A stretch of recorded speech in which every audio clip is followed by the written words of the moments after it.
இந்த குடும்ப உறவில் புரிந்து கொள்ள வேண்டிய மிக முக்கியமான அடுத்த அம்சம் என்ன தெரியுமா?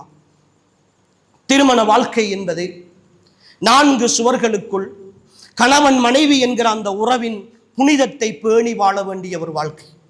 குடும்ப வாழ்க்கையில் சொந்த உம்மாவாக இருந்தாலும், சொந்த வாப்பாவாக இருந்தாலும், உடன் பிறந்த சகோதர சகோதரிகளாக இருந்தாலும், நாம் நேசித்து வாழுகிற நண்பர்கள் நண்பிகளாக இருந்தாலும், அவர்கள் எல்லோரும் 3ஆம் நபர்கள் தான்.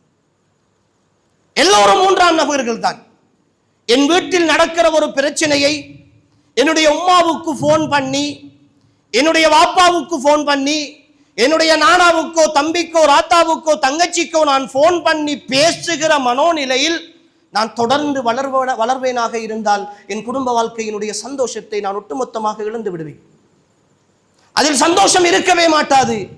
காரணம், நான் யாரிடத்திலாவது என்னுடைய விஷயத்தை, என் கணவனின் விஷயத்தை பகிர்ந்து கொண்டால் அதற்கு பிறகு அவன் என் மீது அந்த விஷயத்திலிருந்து மீண்டு வந்தாலும் சொல்லிவிட்டோமே என்று அவனின் மீது குறை காணுகிற மனோநிலையை ஷைத்தான் என்னுடைய வாழ்க்கையில் ஏற்படுத்தி கொண்டே இருப்பான். அன்புக்குரிய சகோதரிகளே, அல்லாஹ்வின் தூதர் ஸல்லல்லாஹு அலைஹி வஸல்லம் அவர்கள் சொல்லுகிறார்கள், ஷைத்தானுடைய வழிகேடுகளில், ஷைத்தான் வழிகெடுக்கிற விஷயங்களில் அவனுக்கு மிக விருப்பமான விஷயத்தை ரசூலுல்லாஹ் சொல்லுகிற பொழுது சொல்கிறார்கள், ஷைத்தான் இபிலீஸ் அவனுடைய சிம்மாசனத்தை தண்ணீருக்கு மேலே அமைத்திருக்கிறான். அவனுடைய பட்டாளங்களை அவன் அனுப்பி வைப்பான். அனுப்பி வைத்து ஒவ்வொருத்தரும் அவர்களுடைய பணியை செய்துவிட்டு திரும்ப வருவார்கள். ஒவ்வொரு வருடத்திலும் அவன் விசாரிப்பான், நீ என்ன செய்தாய்? நான் இன்று தொழப்போனவனை தொழாமலாக்கினேன், நோன்பு பிடிக்க போனவனை நோன்பு பிடிக்காமல் ஆக்கினேன், தர்மம் செய்ய போனவனை தர்மம் செய்யாமல் ஆக்கினேன், இந்த நல்ல காரியம் செய்ய போனவனை செய்யாமல் ஆக்கினேன் என்று ஒவ்வொருவருமாக வந்து சொல்லிக் கொண்டிருப்பார்கள். எல்லோரையும் அனுப்பிவிட்டு ஒருவன் வந்து சொல்லுவான், கணவன் மனைவி 2 பேர் பேசிக் கொண்டிருந்தார்கள். அந்த 2 பேருக்கு மத்தியில் ஒரு சின்ன விஷயத்தில் முரண்பாட்டை ஏற்படுத்தி 2 பேரையும் பிரித்து விட்டேன் என்று வந்து சொல்லுவான். இபிலீஸ் சந்தோஷத்தோடு, நீதான் என்னுடைய தோழன், நீதான் என்னுடைய நண்பன் என்று சொல்லி தனக்கு பக்கத்திலே அழைத்து அமர வைப்பான் என்கிறார்கள் ரசூல் ஸல்லல்லாஹு அலைஹி வஸல்லம். ஒரு சின்ன வார்த்தை, விட்டு கொடுக்க முடியாத முரண்பாடு. அன்புக்குரிய சகோதரிகளே, உங்களுக்குள் அதை பேசி இருந்தால் அந்த பிரச்சனை முடிந்திருக்கும். பேச முடியாதா? மௌனமாக இருந்திருந்தால் முடிந்திருக்கும். அன்புக்குரிய சகோதரிகளே, ஒரே ஒரு விஷயத்தை ஆழமாக பதிவு செய்கிறேன் இந்த குடும்ப வாழ்க்கையினுடைய யதார்த்தத்தை பற்றி. இந்த உலகத்தில் உங்களுக்கும் உங்களுடைய கணவனுக்கும் ஒரு பிரச்சனை வருகிறதா? ஒரு முரண்பாடு வருகிறதா? அது சாதாரண முரண்பாடு. சில முரண்பாடுகள் இருக்கின்றன, அது பேசி தீர்க்கத்தான் வேண்டும், அந்த பிரச்சனையை கொண்டு போகத்தான் வேண்டும். அது நாங்கள் சாதாரணமாக கடந்து போக முடியாத குடும்ப வாழ்க்கையில் வருகிற சில முரண்பாடுகள் இருக்கும். ஆனால் சாதாரணமாக கணவன் எனக்கு அதை செய்யவில்லை, இது செய்யவில்லை, அப்படி நடக்கவில்லை, என்னை அங்கு கூட்டி போகவில்லை, இங்கு கூட்டி போகவில்லை, இன்னாரோடு பேசவில்லை, இன்னாரோடு பேசவிடவில்லை என்றெல்லாம் வருகிற குற்றச்சாட்டுகள். அன்புக்குரிய சகோதரிகளே, நீங்கள் அந்த குற்றச்சாட்டுகளை பற்றி இன்னொரு வருடத்தில் முறைப்பட வேண்டும் என்று ஆசைப்பட்டால் இந்த உலகத்தில் கணவன் மனைவியோடு வாழுகிற பொழுது முரண்பாடுகளே இல்லாத ஒரு மனிதரை தேடிச் சென்று நீங்கள் முறையிடுங்கள்.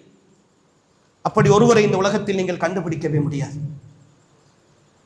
நீங்கள் கோல் பண்ணி உங்களுடைய உம்மா இடத்தில் பேசுகிறீர்களா? அவர் வாப்பாவோடு சண்டை பிடித்துத்தான் உங்களோடு கதைச்சு கொண்டிருப்பார். உங்களுடைய தாத்தாவோடு பேசுகிறீர்களா? அவர் மச்சானோடு முரண்பட்டு கொண்டுதான் உங்களோடு பேசிக் கொண்டிருப்பார். அவர்களுக்குள் 1008 பிரச்சனை இருக்கும். நானாவோடு பேசுகிறீர்களா? உங்களுடைய நானாவுக்கும் மதினிக்கும் 1008 பிரச்சனைகள் இருக்கும். அவர்கள் எங்களுடைய பிரச்சனையை தீர்ப்பதற்கு தகுதியானவர்கள் என்றால் அவர்கள் முரண்பாடுகளே இல்லாத வாழ்க்கை வாழ்ந்து கொண்டிருக்க வேண்டும். இந்த உலகத்தில் நான் ஆரம்பத்தில் சொன்னதைப் போல அல்லாஹுவின் தூதரே அப்படி வாழவில்லை என்றால் எப்படி சகோதரிகளே என் பிரச்சனைகளை அடுத்தவர்களிடத்தில் முறையிட முடியும்? அவர்களே குப்பையோடு தான் இருக்கிறார்கள், அவர்களே முரண்பாடுகளோடு தானே இருக்கிறார்கள், அவர்களே பிரச்சனைகளோடு தானே இருக்கிறார்கள். யாரை நீங்கள் காட்ட முடியும்? திருமணம் முடித்த நாளிலிருந்து இன்று வரைக்கும் எந்த முரண்பாடுகளும் அவர்களுக்குள் வந்ததில்லை, ஒரு சின்ன மனக்கசப்பு கூட அவர்களுக்குள் வந்ததில்லை என்று வாழக்கூடிய தம்பதிகளை நீங்கள் இந்த உலகத்தில் அடையாளப்படுத்த முடியுமா? எத்தனையோ சினிமாக்காரர்கள், பல வாலிபர்கள், இளைஞர்கள், யுவதிகள் முன்மாதிரியாக கொள்ளுகிற நடிகைகள் கூட ஒருவரும் சொந்த வாழ்க்கையோடு இல்லையே. எத்தனை பேர் இருக்கிறார்கள்? எல்லாம் சினிமாவுக்காக நடிப்புக்காக நடித்துவிட்டு சொந்த வாழ்க்கையில் அவர்கள் ஒன்று மனைவியை பிரிந்திருக்கிறார்கள். மனைவி இருக்கிற பொழுது இன்னொரு பெண்ணோடு வாழ்ந்து கொண்டிருக்கிறார்கள். இந்த முரண்பாடுகளை நோக்கித்தானே உலகம் நகர்ந்து கொண்டிருக்கிறது. அப்படி என்றால் என் வீட்டு பிரச்சனைகளை நான் யாரிடத்தில் முறையிடுவது? உங்களுடைய பிரச்சனைகளின் முறையீடுகளை எல்லாம் கேட்க இருக்கிற உங்களுடைய ரப்பிடத்தில் மட்டும்தான் உங்களுடைய குடும்ப பிரச்சனைகளை முறையிடுங்கள். உங்களுடைய கணவனுடைய பிரச்சனைகளை முறையிடுங்கள். அதை செய்திருக்கிறோமா? எனக்கும் கணவனுக்கும் ஒரு பிரச்சனை. நான் விரும்பியபடி கணவன் இல்லை, அவனை நான் திருத்துவதற்கு முயற்சிக்கிறேன், திருந்தவில்லை. ஏதாவது ஒரு இரவு தஹஜ்ஜத்தில் எழுந்து என் முசல்லாவில் நான் தொழுதுவிட்டு சுஜூதிலே இருந்து அல்லது நான் கையேந்தி, யா அல்லாஹ், எனக்கும் என் கணவனுக்கும் அடிக்கடி இந்த முரண்பாடுகள் வருகின்றன, உண்மையாகவே நான் அவனை நேசிக்கிறேன், அந்த நேசத்தின் காரணமாக உன்னிடத்தில் நான் கேட்கிறேன், யா அல்லாஹ், எனக்கு அந்த கணவனை நீ சிறந்த கணவனாக தந்துவிடு என்று பிரார்த்தித்த எத்தனை சகோதரிகள், அன்புக்குரியவர்கள், இந்த சபையில் நாங்கள் இருக்கிறோம். அடுத்தவர்களிடத்தில் பேசுவதற்கு நேரம் எடுக்கிறோம். பெருமானார் ஸல்லல்லாஹு அலைஹி வஸல்லம் அவர்கள் சொல்லுகிறார்கள், மனிதர்களிலே மிக கெட்டவர்கள் யார் தெரியுமா? மிக மோசமானவர்கள் யார் தெரியுமா?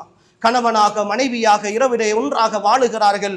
மறுநாள் காலையிலே எழுந்து தன் மனைவியோடு நடந்த விஷயங்களையும் தன் கணவனோடு நடந்த விஷயங்களையும் அடுத்தவர்களிடத்தில் பகிர்ந்து கொள்ளுகிற, கணவனுடைய ரகசியங்களையும் மனைவியினுடைய ரகசியங்களையும் அடுத்தவர்களிடத்தில் பகிர்ந்து கொள்பவர்கள் தான் இந்த உலகத்திலே மனிதர்களில் மிக கெட்டவர்கள் என்கிறார்கள் ரசூல் ஸல்லல்லாஹு அலைஹி வஸல்லம். மிக மோசமானவர்கள் என்கிறார்கள் ரசூல் ஸல்லல்லாஹு அலைஹி வஸல்லம். எந்த அளவுக்கு இந்த மார்க்கம் சொல்லுகிறது தெரியுமா? தன்னுடைய கணவனை பற்றி அடுத்த பெண்ணிடத்தில் வர்ணித்து பேசுகிற பெண் கூட மிக மோசமான பெண் என்று சொல்கிறார்கள் ரசூல். அந்த தனித்துவம் பாதுகாக்கப்பட வேண்டும் என்று சொல்கிறார்கள். எனவே கணவன் மனைவிக்கான முரண்பாடுகள், இல்லறம் சந்தோஷமாக இருக்க வேண்டும் என்றால், அன்புக்குரியவர்களே, எங்களுடைய குடும்ப வாழ்க்கையில் மூன்றாம் நபர்களுக்கு அனுமதி கொடுக்க கூடாது. அண்மையில் என்னுடைய பிரதேசத்திலே நடந்த ஒரு கூட்டத்திற்கு சென்றிருந்தேன். அந்த கூட்டத்திலே திருமணம் சம்பந்தமாக பேசப்பட்ட பொழுது முன்வைக்கப்பட்ட ஒரு ஆய்வினுடைய முடிவு, இன்று நடைபெறுகிற விவாகரத்துகளில் 60க்கு மேற்பட்ட விவாகரத்துகள், 60% மேற்பட்ட விவாகரத்துகள் அந்த கணவன் மனைவியினுடைய முரண்பாடுகளை தாண்டி குடும்பங்களால் பிரித்து வைக்கப்படுகின்றன. மனைவி உம்மாவினுடைய தலையீடு, வாப்பாவினுடைய தலையீடு, சகோதரிகளுடைய தலையீடு, நண்பர்களுடைய தலையீடு, குடும்பத்தின் ஏனைய உறவுகளுடைய தலையீடு என்று சொல்லி அடுத்தவர்கள் தலையிட்டு, எந்த அளவுக்கு என்றால் சில திருமணங்களில் கணவனும் மனைவியும் சேர்ந்து முரண்பாடுகள் இருந்தன.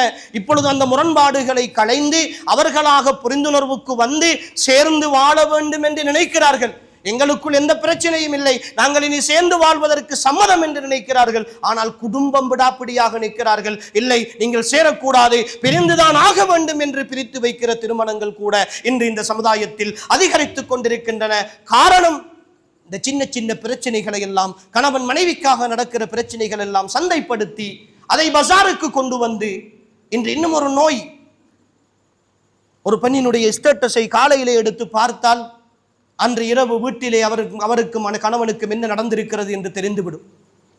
எல்லாவற்றையும் ஸ்டேட்டஸிலே வைப்பது, சோக கவிதைகளில் இருந்து, சோக பாடல்களில் இருந்து, ஏதோ யாரோ ஒருத்தன் எழுதிய தத்துவங்களை அள்ளி கொண்டு வந்து அவருடைய வாழ்க்கைக்கு பொருந்துவதாக நினைத்து வைத்து விடுவது. அன்புக்குரிய சகோதரிகளே, இன்னொருவனுடைய கற்பனை என்னுடைய வாழ்க்கைக்கு பொருந்தாது, நான் என் வாழ்க்கையை தனித்துவமாக வாழ வேண்டும் என்கிற மனோநிலையோடு இருக்க வேண்டும்.